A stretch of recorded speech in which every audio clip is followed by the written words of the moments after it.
മറ്റു വാർത്തകളിലേക്ക് പോകുമ്പോൾ ഡാർക്ക് വെബ് വഴിയുള്ള ലഹരിക്കടത്തിൽ ഓസ്ട്രേലിയയിൽ നിന്നുള്ള മുഖ്യപ്രതികളിൽ ഒരാളെ കസ്റ്റഡിയിലെടുക്കാൻ നീക്കവുമായി NCB.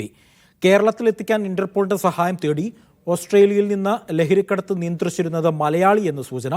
കേസിൽ എഡിസൺ ഡിയോൾ, അരുൺ എന്നിവരെ വീണ്ടും കസ്റ്റഡിയിൽ വാങ്ങി ചോദ്യം ചെയ്തു. ലിഡിയ ജേക്കബ് ഉണ്ട് വിവരങ്ങൾ നൽകാനായി. ലിഡിയ, ഈ ഡാർക്ക് വെബ് വഴിയുള്ള ലഹരിക്കടത്ത് വലിയ രീതിയിലുള്ള നീക്കമാണ്, കണ്ടെത്തലാണ് ഇപ്പോൾ NCB നടത്തിയിരിക്കുന്നത്. എന്താണ് വിശദാംശം?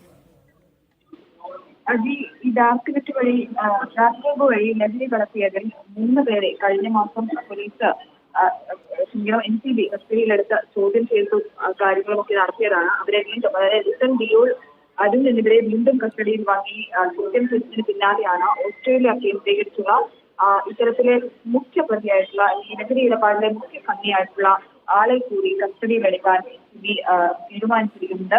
അതായത് ഈ ലഹരി കച്ചവടത്തിൽ മുഖ്യ പങ്ക് വഹിച്ച ആളെയാണ് തിരയുന്നത്. അത് ഒരു മലയാളിയാണ് ഈ ലഹരി ഇടപാടുകൾ നിയന്ത്രിച്ചിരുന്നത് എന്നാണ് അറിയാൻ സാധിക്കുന്നത്. ഈ ലഹരി കച്ചവടത്തിലൂടെ ലഭിക്കുന്ന പണം ഈ ഓസ്ട്രേലിയയിൽ വെച്ച് തന്നെ ബിറ്റ്കോയിൻ ആക്കി മാറ്റിയതും ഇയാളാണെന്ന് NCB കണ്ടെത്തിയിട്ടുണ്ട്. ഇയാളെ കസ്റ്റഡിയിലെടുക്കാനാണ് നിർണായക നീക്കം NCB നടത്തുന്നത്. ഈ കേരളത്തിലേക്ക് ഇയാളെ എത്തിക്കാനായി ഇമിഗ്രേഷൻ, ഇന്റർപോൾ എന്നിവരുടെ സഹായമടക്കം തേടിയിട്ടുണ്ട്. അത്തരത്തിൽ നിർണായക നീക്കമാണ് NCB ഇപ്പോൾ ഈ കേസിൽ നടക്കുന്നത്. മറ്റു 3 പേരെ ചോദ്യം ചെയ്ത് വരികയാണ്. വിശദമായി അവരെ ചോദ്യം ചെയ്യേണ്ടതുണ്ട്. കാരണം ഇത്തരത്തിൽ വളരെ വലിയ നെറ്റ്വർക്കിലൂടെയായിരുന്നു ലഹരി കടത്തിയിരുന്നത്.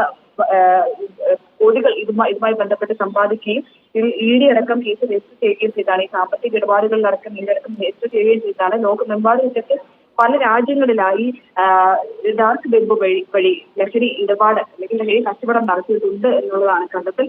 അതിലാണ് ഇപ്പോൾ NCBയുടെ ഭാഗത്തു നിന്നും ഒരു നിർണായക നീക്കം നടന്നിരിക്കുന്നത്. ശരി, ലിഡിയ ജേക്കബ് ആണ് വിവരങ്ങൾ നൽകിയത്.